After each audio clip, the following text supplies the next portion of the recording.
Hey, well, good day, everyone. Good day, good day. Once again, you have tuned into Cox Live. I'm excited. I'm excited. I'm excited. I know it's been a couple of weeks since I did this Cox Live, this podcast live, but I'm excited. I got a special guest, and I'm excited that he is going to. We're going to just chop it up. We're going to talk about fatherhood. We're going to share about some things that we experience as a father. And me personally, you guys know I don't have a problem with sharing about some of my background as relates to what it was like for me as a young father and the type of upbringing that I received too as a father, right? And how my father was in and out of the house, back and forth. So I'm excited, looking forward to it. Hey, all right, my friend, my buddy, he's doing some amazing things, and I'm going to let him introduce himself to you. I'm excited about what Joe is doing. He is actually doing some major things, and he's actually in a doctoral program. So Yes. soon we're going to be calling him Doctor. Dr. Joe, you got it. Hey, My man, what's friend. going on, man? Hey, man, it's nice to be here. I appreciate the invite. It's always nice to be able to just get, on a platform, man, that you got men talking about fatherhood, man. How awesome is that? That's not a subject that we hear often in today's society. So just to see that you're doing your thing in Chicago, and hey, and I'm building my thing down here in Atlanta. Hey, Yeah. man, it's a great thing. So hey, thank you for having me. Awesome, man. That's why I'm excited, man. I wanted some of my hold on, man. I'm trying to get some things together too. So I'm still trying to get some things together. I actually wanted to I see you doing some things as relates to father, and I said, look, let me bring him on.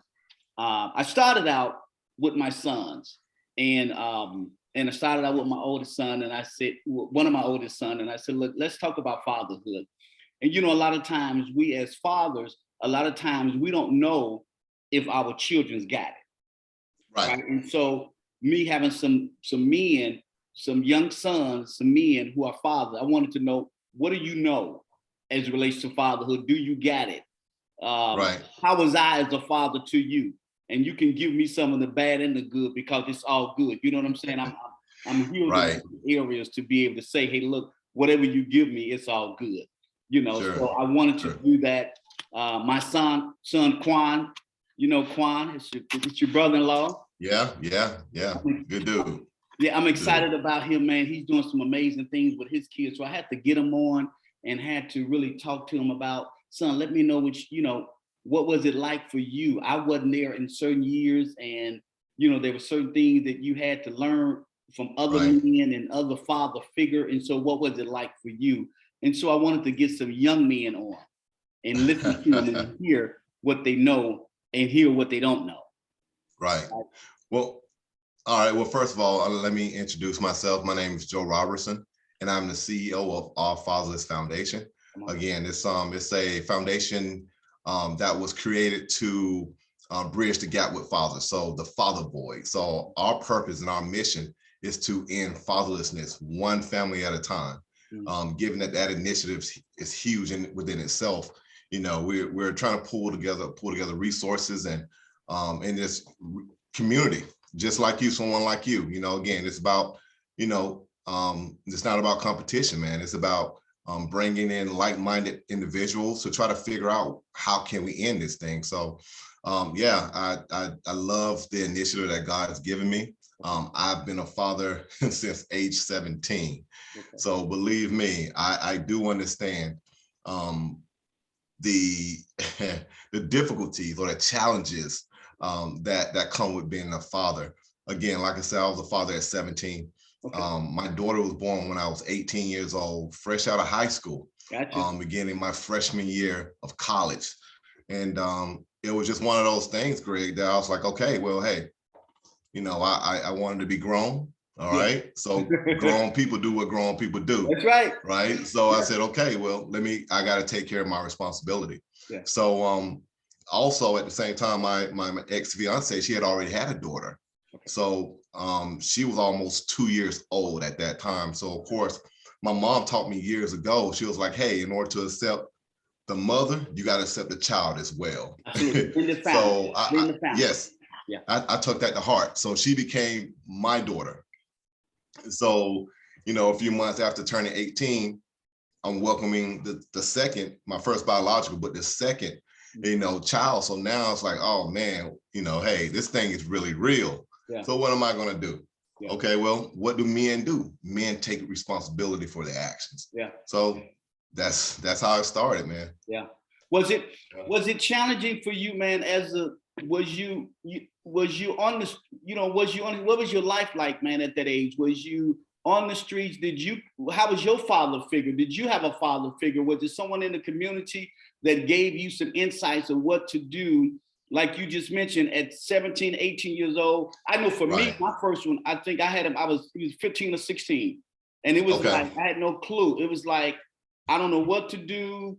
At that age, I mean, if you work, you're going to do a McDonald's job or something. Right. You really ain't going to make enough money. Right. Well, my situation is kind of different. Okay. I was given the God-given gift of paternal instincts.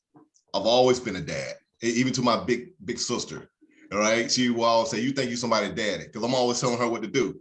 Right. So being a father was a natural thing for me.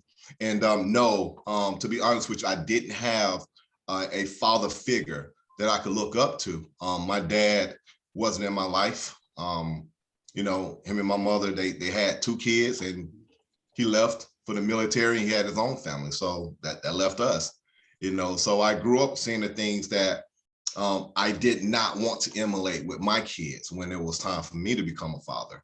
So I did what I felt that a good person, a good man, a responsible man would do. Yeah. And so again, as I mentioned, at age 17, I'm in high school, right? So now I'm about to go to college. So I got accepted to UGA, to Georgia Tech. Mm-hmm. And I was thinking about going to FAMU because at that time I was in a high school band.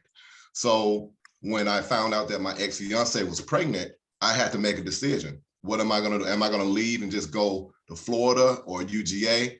Or what am I going to do? I got to make sure that I take care of my responsibilities. So I decided to go to DeVry. So DeVry, of course, I wanted to study computers. And DeVry gave me the opportunity to graduate with my 4-year degree in 3 years. Okay. So yeah, so that's what happened. I was working. I end up at 19, I moved my kid's mother up to Atlanta with our daughters. And I was working a full-time job, going to school full-time, and just taking care of my kids, responsibilities on the weekend. Yeah. So let me ask you this, Joe. So when you was in the household, were you the oldest son or the only son at the time? Because I know sometimes the oldest son or the only son, he have the mindset that, look, I'm the man in the house, so I'm the one that's gonna make it happen. Yeah, I was the oldest son, and I felt like the oldest child. Yeah, my sister will tell you, there's no shade against her. Yeah, my sister was kind of everywhere, so I pretty much, I was always the one who had really a good head on my shoulders. I made really good decisions as a youngster, typically. So again, I was able to kind of just maneuver through life in a way, that I felt that was, good, especially for a person my age and growing up in a place that I grew up, like in Macon, Georgia. Macon it's kind of rough. And so, yeah, I had some times, but again, I was able to make it through. And also, again, like I told you, just make sure I was, being that father, being responsible. Yeah. Because, hey, my kids didn't have to be here. Mm-hmm. So I was like, hey, let me take this on the chin and keep it moving. The reason why I ask you that, man, is because we having a lot of single mothers now who are raising sons. Yeah. And, and so a lot of the sons now are considered to be the man of the house. And it's challenging for someone else to tell them what to do or how to do it when there was no man in the house, or there was no father figure in the house at the time. And so he pretty much either raised himself or his mother. You know what I'm saying? She did what she could because of being a single parent. And so a lot of times that's what we find that a lot of young men are pretty much, they're either the oldest or the only child or the only boy there. And so it's like, hey, you can't tell me what to do. Ain't no man been in my house or been involved in my life for a long time. Yeah. So So tell me this. So was it someone in the community that you seen as a father that you said, okay, I can see, I can look at him and see that? Or did you just kind of know that, okay, I know what I didn't get, and so I know what I want to give my daughters, or I know I want to give my kids? That's a great question, Greg. That's a two-parter. First, I had a friend down the street, and he was my best friend in elementary school, middle school, and some of high school. And he had a two-parent home. Black family, and both his parents were in the medical field. So it was he, his mother, his dad, and his sister. So they had like a perfect family, like the boy and the girl in the picket fence. So, and they went on vacation every year, and they were just good people. So I was like, dang, you have a really good dad. He had a really good nucleus, and I love that. So I was like, man, when I grow up, I want to have a family just like his, right? That's the first part of it. But the second part was, again, for me, life is always, especially at a young age, it's always been opposite day. Okay. That's the only way I can put it. It was opposite day, because I saw so much craziness in my life at an early age, craziness in the home, outside the home. So I had the wherewithal to say, hey, you know what, whatever I see that's bad, I'm going to do the opposite. Yeah. My mother had deficiencies as a parent, and all of us do. But she did things that I didn't agree with. And I was like, okay, well, when I get older and when I have kids, I'm going to do the opposite, and my dad, again, he pretty much abandoned us. Again, he had his own reasons, and, I'm not here to, say either way, but I felt, again, he left, and he didn't raise me. So I was like, I'm certainly going to be a different person than my dad. I mean, my dad's a good dude, but again, he had different priorities at that time. But I wanted to be more than a good dude. I wanted to be a great dad.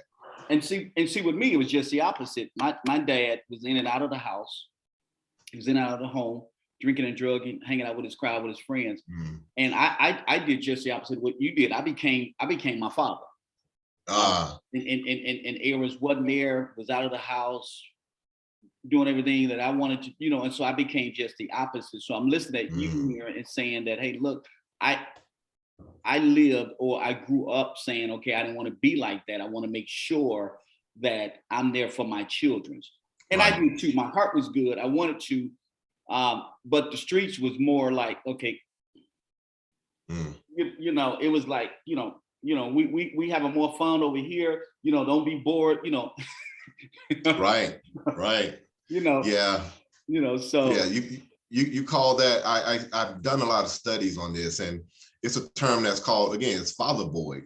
And quite often when there's a void in the home of fathers, what tends to happen is the boys kind of gravitate towards other boys who are also fatherless. So what do? They hang out, right? They're hanging out on the corner. They're not going to school, right? They're chasing women, chasing that fast life.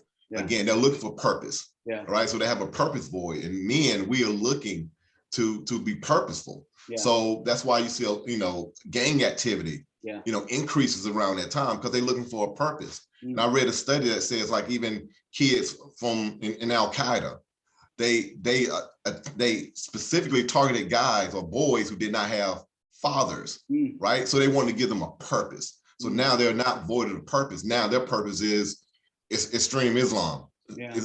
So, and with boys, a lot of times they're just gravitating towards the wrong thing, because again, they're looking for purpose. Wow, man. I raised two daughters too, man. That's actually, they're not my biological daughters, but they know me as their father. When I met the mother, she had kids already too, and so they know me as their father, because I did everything I needed to do in order to be, in order to be the father that I wanted to be to them. I thank God, man. He gave me the opportunity. He healed me, delivered me, gave me the opportunity to make right that which what I made wrong as relates to fatherhood. Right. And so I'm thankful to God, man, that he gave me that opportunity 31 years ago to get clean, because I was a mess, man. I had, strung out on drugs, just was mess, homeless, penniless, jobless. And so 31 years ago, he gave me an opportunity to get it right. I got it right, began to change some things in my life, and begin to become a better person first then I was able to be a better father. Okay, To great. my children, and so now, being a better person and a better father, better husband, it's like now it's about, okay, how do I give back, right? How do I give back, using my personal story and my personal experience with fatherhood, because we know, like you mentioned, it ain't about competing; it's about making sure that we share the information. And we're living in a generation and a time right now where, though, it's important to get solid, good, personal experience information.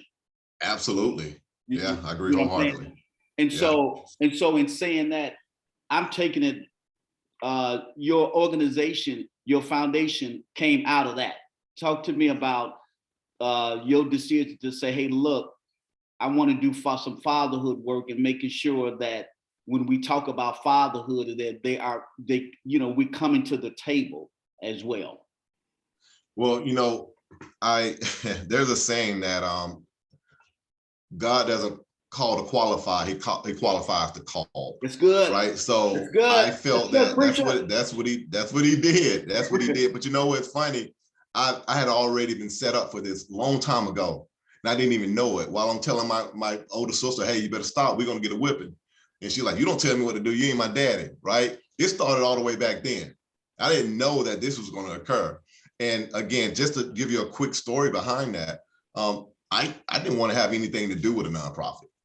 that wasn't my goal. Okay. My goal was to ensure that I am working, saving enough money, traveling, enjoying life, and teaching my kids, and I do mission work as well. So I just wanted to just do good in that way. Okay. Right. So back in June 2017, I was on a trip, business trip, and I woke up in the morning, maybe like 3 o'clock in the morning, like with a burning sensation in my heart, like literally. Yeah. And I'm rubbing my chest, and I'm like, God, why am I awake? And what's going on? Right. Because I'm discombobulated. I'm not a morning person. Okay. So, but I'm doing this like, man, why am I awake? And I felt this word, and I felt that I heard it. It's in my head, just bouncing back and forth.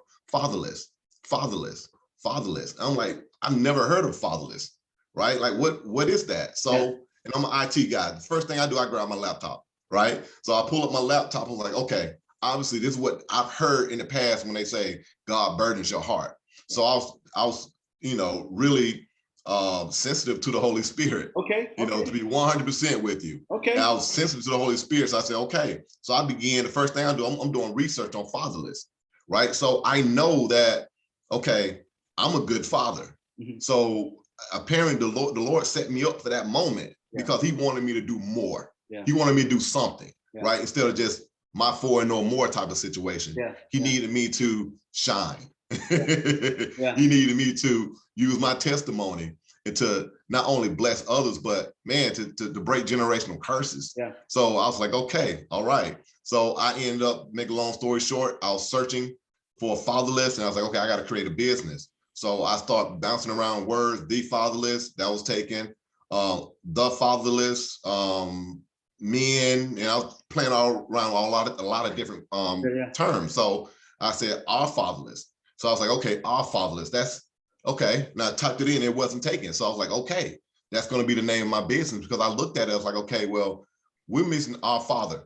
1, our heavenly father. 2, our earthly fathers. Yeah. Right. So our fatherless, we avoided a father. So hey, I was like, okay, all right, Lord, you gave this to me. You're gonna have to do something with it. And so that's how I began.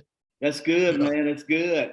Yeah. Wow, that's amazing. And you know what? And you're absolutely right. We have a generation of fatherless children, and not only fatherless in the physical, but fatherless in the spirit. Right. Absolutely. That's what I'm hearing in the spirit, that some kids are acting out because of the fatherless relationship that they don't have with the father. Right. And the other reason they're acting out is, again, the father establishes the identity of those kids. That's good. And again, if your father's not around, where are you going to find that identity? You're going to find it in the streets. You're going to find it in video games. You're going to find it in social media, mainly social media. Yeah. Everyone tries to be like someone. Oh, I'm following this person. Everyone wants to be a follower, not a leader. right? So that's when you see these kids are following these other people trying to figure out, who am I? How do I fit into this grand scheme of life? You know, so again, that's what a father does, Greg. He establishes identity. He enforces boundaries. That's why, you know, bless their heart. Moms, they're real good at telling you, they're threatening you, hey, if you do this, this was going to happen. Yeah. The kid like, yeah, whatever. Because that's not, mothers typically don't enforce boundaries, right? That's what a father does. The father goes behind and says, hey, didn't your mother tell you to take that trash out? And if you didn't take that trash out, this was going to happen. Yeah. All right. So he enforces that boundary. Without him, who's going to enforce boundaries? Right. You know, I was last Saturday, I was doing a workshop at a school. They had just opened the school back up to do workshops, and it was called the Parent University. And they gave me a segment to talk about fatherhood in the school.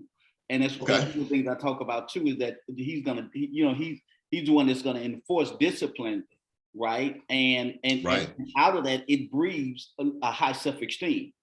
Because when they do what the father said do, and it's done, and they see the completion, they esteem goes high, and they feel good about themselves when they do that. And you absolutely right. There's a difference between when the mother tell them to do something.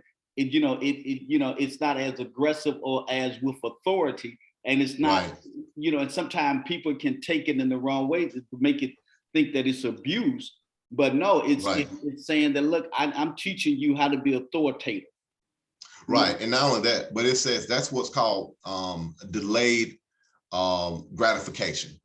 So what I mean by that is, if you tell a kid, okay, well, I'll give you this, but if you do this, then you'll get this later. Yeah. Right. Yeah. So quite often, again, if there's no boundary set, this kid's like, yeah, whatever, I want it now. Yeah. Right. So if especially they make such a big fuss about it, they get it now, they're not going to really appreciate what it was that they were trying to get. Now they've already come to, okay, I got what I want. Okay, well, two things. Now, first of all, I'm having my way. Second of all, I don't have to listen to that person who's in authority. But delayed gratification is, okay, I know for a fact if I work hard for 6 weeks, I get an A on my report card, my dad's going to take me to the game. Yeah. Right. So now you're working hard in school, building that character. Right. So in 6 weeks, you get this A. Now you get to go to the game and like, oh man, okay, this is what happens with, when hard work pays off. This is what happens when I submit to authority. Right. So those types of things are certainly needed. And you don't see that a lot in single parent homes, especially when the parent is a single mom. And that's what, and that's exactly what we're missing. And that's exactly what we're doing when we talk about, I do a workshop every Tuesday from 6:30 to 7:30 with a group of fathers. And we talk about just that. We talk about being held accountable, partnership, taking care of yourself, some of the things you need, some of the things you want for your child, and so some of, you're absolutely right. We need to train more men and raise more young men up so that they can get it for that reason right there. And that's the challenge that we're having. That's the challenge that we're facing. But hey, look, because of when my children was lost from me in child welfare because of my drug addiction. Okay. When I regained custody of my children's, man, our children's teaches us how to be great parents because they put a demand on us to work. They put a demand on us to make sure the light bills are on. They put a demand on us to make sure food is in the fridge. They put a greater demand on us to mature, right? That's true. And so I had to make sure, man, that look, I had to mature in certain areas where I didn't want to, or I was resisting in that selfishness or that greed or that arrogance. And so I think that's what it's going to take more men to speak to these young men and to teach them how to be men, even if they didn't have a father figure in the household. Right. No, I agree. I agree wholeheartedly, man, because again, and like I told you, it was opposite day for me. Yeah. I understood a long time ago that, okay, what I'm seeing in society is not what I'm going to do. I'm not going to emulate what happened to me. I'm not going to emulate to what's happening in society. And I don't know if you know this, but do you know 43% of Black homes have single moms? 43%. That is astronomical. right? So it's like, man, I never wanted to be a statistic. Yeah. Never wanted to be a statistic. And so we're gonna need men to step up and care, right? And when I talk about father boys, we're not just referring to those guys who are biological fathers to step in and really take care of their responsibilities. But we're talking about, you know, guys in the community, all right? We're talking about, you know, church leaders. We're talking about, you know, uncles, even uncles stepping in like, hey, you know, my brother wasn't there, I'm going to step in, or my sister's having a hard time, I'm going to step in to bridge that gap because I love you, because I care what happens to you, because I want you to be a better man than I am. So that's why we need men, real men who understand exactly what's at stake here. Like our kids are at stake. Our not just society as a whole, but our culture, us as a people, as a Black people, right? We need to do better in that area. So hey, like I said, man, all the men, we need all the men we can get to make sure that we're bridging this gap. You know, and you know what, man, and we're seeing it now because there are a lot of our sisters who's stepping up in leadership. If you look at the numbers and statistics now, there's more African American sisters and women who's stepping up in leadership now because you know, men have dropped the ball and haven't stood up and begin to do some things. But one thing I heard, man, in child welfare, that there's a lot of fathers now who are stepping up and getting custody of their children. And so the work that we're doing and the work that you're doing, Joe, is definitely needed. It's, you know, when I think about speaking to men, because of course we got to make sure that they walk away with their ego intact, because, you know, as men, we have a large ego, and we don't want to feel like you telling us what to do or you telling us we're not a great fathers. So one of the things I tell the guys that I work with, I say, look, I'm not telling you that you're not a father or telling you that you're not a great father.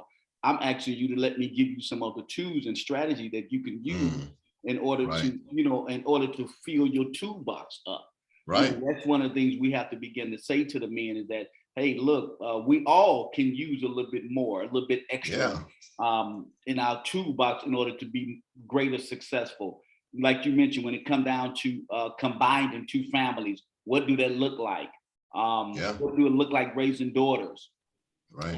A man, you know, we want to raise our daughters wise because we want you to choose the right guy. We exactly. That's one reason. Absolutely. You know, so if that means we have to step in and say, look, let me create some workshops to help raise up the right guy, that may be the guy that I'm raising up for my daughter, or maybe the guy that I'm raising up for my granddaughter. Absolutely. Absolutely. And see, that's what you have to think about. And so you will run across a lot of guys who take offense to this. And my motto is, hey man, it's not about you. Right. It is not about you. It's like, okay, it's time to put yourself to the side, because it's not about you. It's about your kids. Right. Right. It's about your grandkids and your great grandkids. Just think about what impact you have on your kids right now and how it's going to affect your lineage. All right. So if you're making any mistakes, okay, great. You know what? We all made mistakes. Right. Right. None of us are void of that. All right. No, none of us have ever walked on water. No one's perfect. Right. But what makes us men, or make us men, is the fact that we learned from those mistakes. We corrected them, we course corrected, and now we're going on a different path, a better path. So with these guys, man, you just let them know, hey, this is a bigger initiative. It's bigger than you. What do you want your kids or your grandkids to think about you? Right? You're gonna want them to think of you as a hero. Yeah. Right? Someone that's well respected, someone they can look up to, someone who persevered, you know, all odds, to ensure that they were taken care of, you know. And that's that. And again, men need respect, man. And I'm telling you, there's no. I've heard a lot of stories, man, but the ones that warm my heart are the ones that, when I hear of a man just really just laying down his life for his family, for his lineage, man. So I respect that. And I do, man. And when we talk about, you know, fatherhood, man, and we can't talk about strengthening fathers without talking about the role that mothers play when it comes down to, there's a language that say they're the gatekeeper, meaning that they open up, they can either close the relationship with the child or open it up.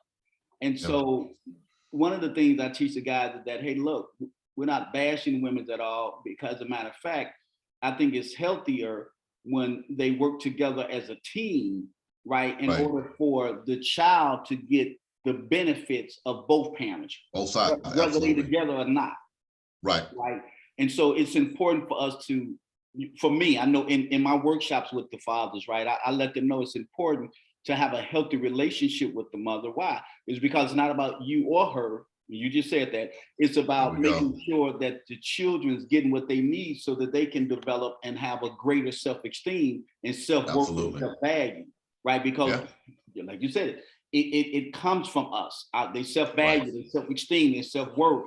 Well, what are they going to do? The attitudes that they have, the attitude that they develop, and things like that, right? The relationship that they develop, and so it's really important too to talk about mothers and making, and hopefully someone is talking with them about the importance of making sure that you stay connected with the father, or allow the child to stay connected with the father, because we know that some mothers are taking the child as a pawn and using the child against the father, or not allowing the father to take care or do his part. Right. Right. No, I agree. And I agree. See, here's the thing about human beings. We're not asexual, right?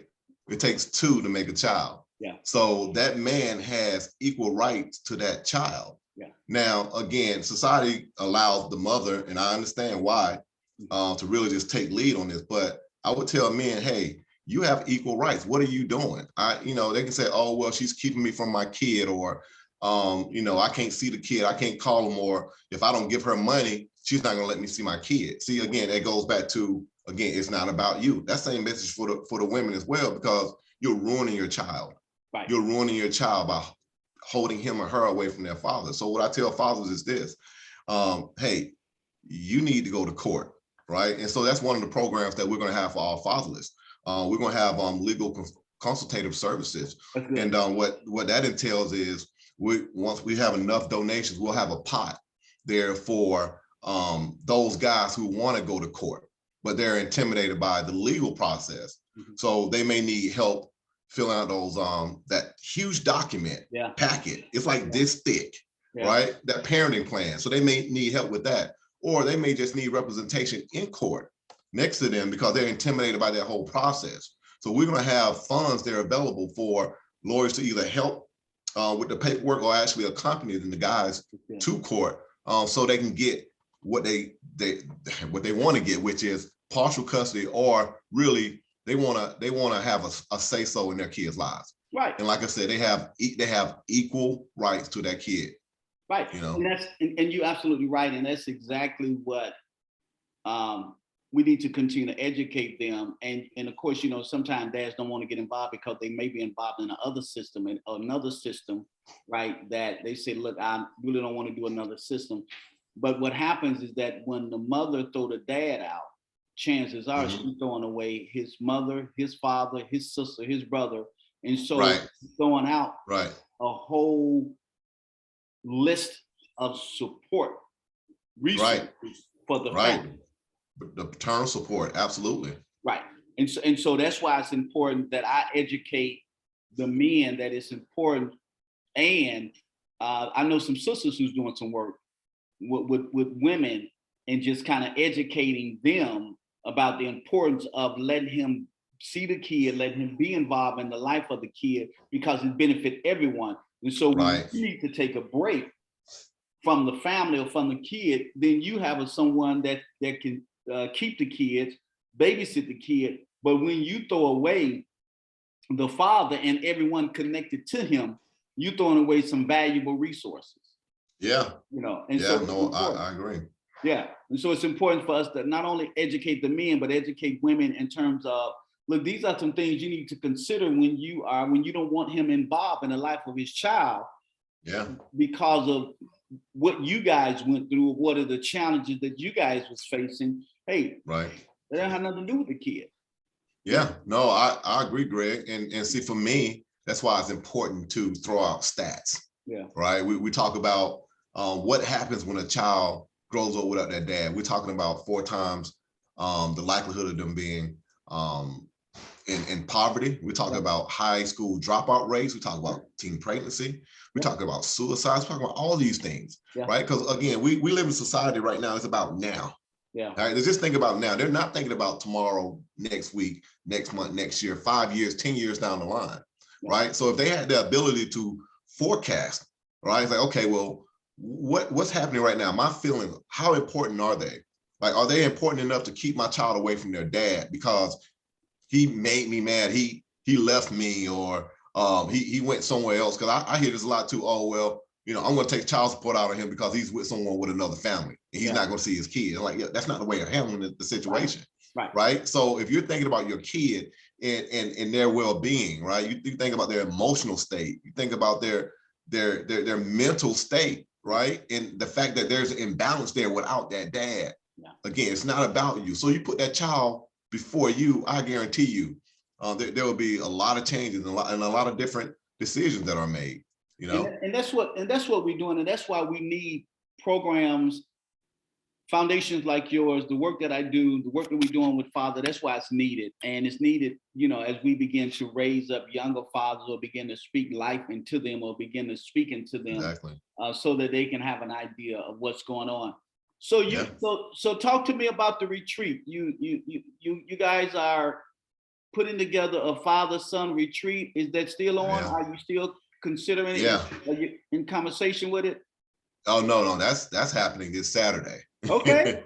Yeah, so I'm taking 3 families down to Panama City Beach, and what we're gonna do is we're gonna, again, it's 5 teenage boys. Okay. Right, prime demographic. Because here's the thing: fatherless doesn't start after the kid is here. It starts now, right, while they're younger. While they have really no true sense of, you know, what the world is. Right, they are being influenced, but they don't really truly understand their power and their value as young men, because they will be men one day. So we're gonna, I got programs. I mean, we got a schedule that we're gonna talk about all sorts of subjects. We're gonna talk about manhood, of course. We're gonna talk about women. We're gonna talk about women. We're gonna talk about women. And these boys, they're so wrapped up in girls. It's like, hey, you guys, you gotta look a little bit further down the line, right? But we're gonna talk about life skills. We're gonna talk about things, you know, that men should know. We're gonna talk about emotional intelligence, right? We're gonna talk about being conscious. We're gonna talk about being men of integrity. All right, character means so much to me. So we're going to talk about life skills. We're going to talk about a gamut of different subjects that I wish I would have learned when I was younger, right? I wish I would have learned about credit.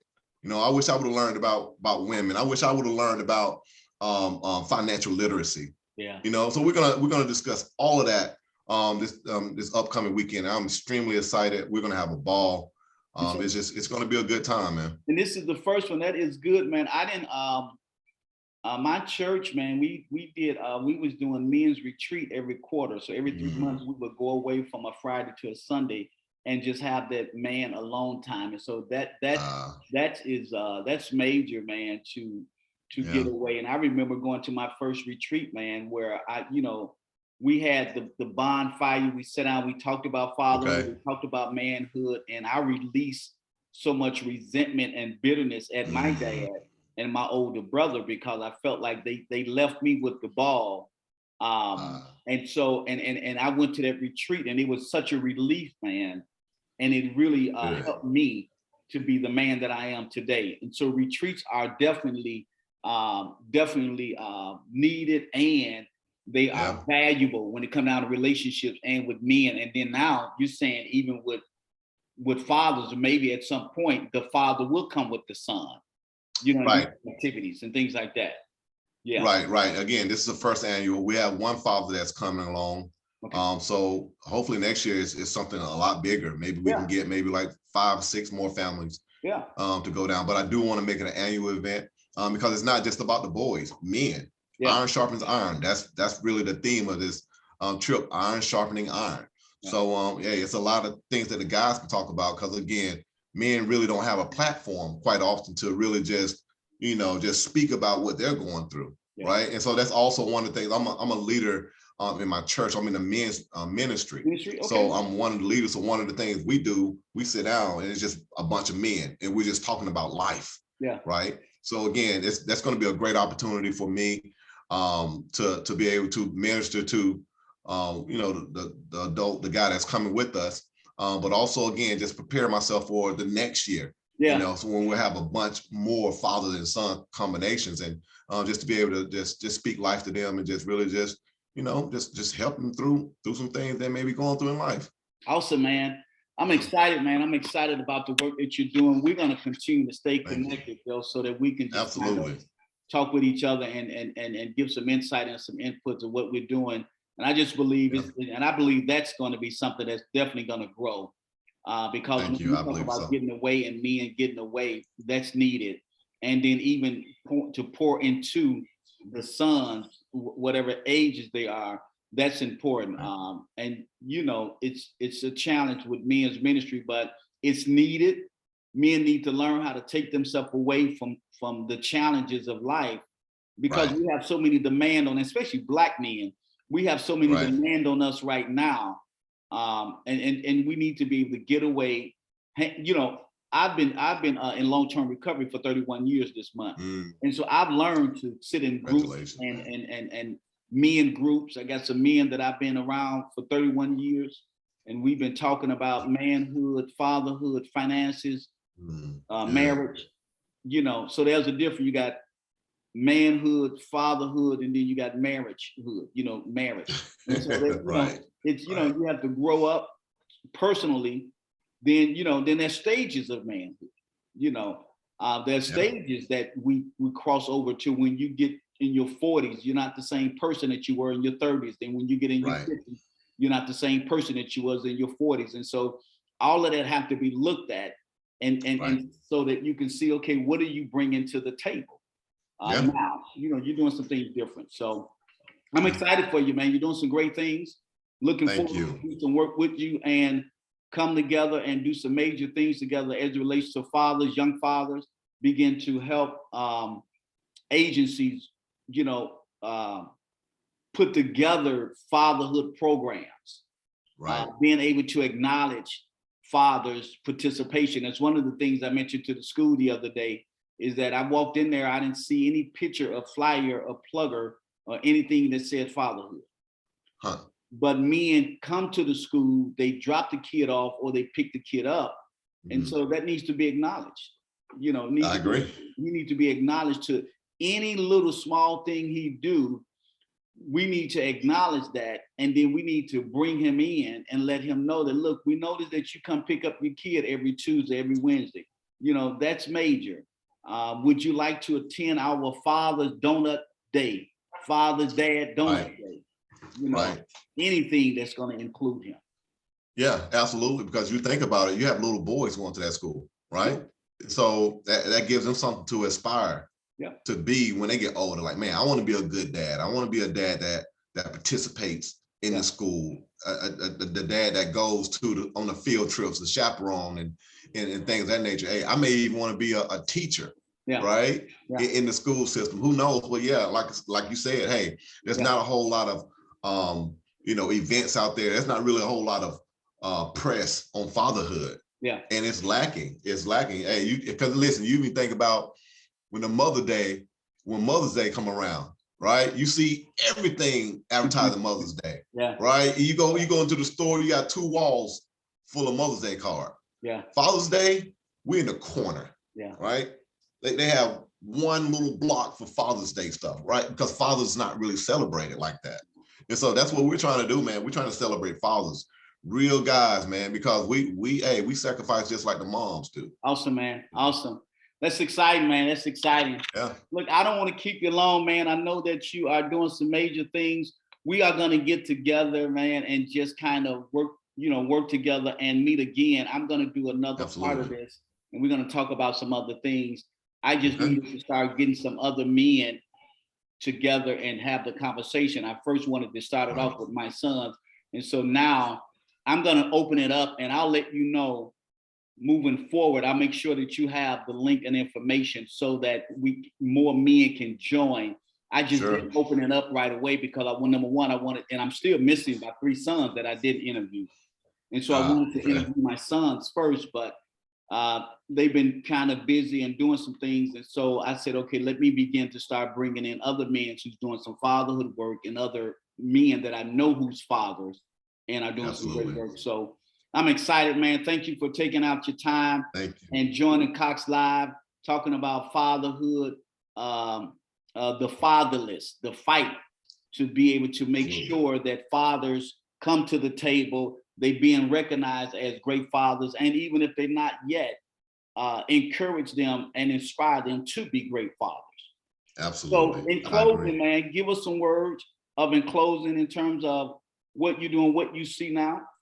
Yeah. What's up with you? And next, and like you said, give me some closing words. Sure, man. Hey, again, thank you for allowing me to be here. It's been an honor and a privilege to just really have a platform to talk about this because it is so important. And again, at Our Fatherless, we're a nonprofit, we're a startup. We have a lot of great things happening. As you mentioned, we have the father and son weekend coming up. As a matter of fact, next month on the 30th, I'm putting together a webinar, and I'll have more information available for that. Then we're going to have a Father's Day event happening in June. So I'm excited about that. And yeah, man, we're doing a lot of great things here at Our Fatherless. And again, for those who want to follow us, please follow us on all socials at Our Fatherless, and also check out www.ourfatherless.org. And if you want to just learn more information, or even if you want to donate to help us with our initiative, that would be much appreciated. So thank you. I appreciate it, Greg. Thank you for having me. Man. Appreciate it, man. Look, I am going to let you go, and I'm going to connect with you, and I'm going to see if I can get up there. If it's going to be in Atlanta, I'm going to see if I can get up there in June. I know I got an event sometime fatherhood the week before, the week after, and I'm going to let you know. All right. All right. Sounds good, man. Thank you. I appreciate it. Sir. Enjoy your day. Thank you. You too. All right.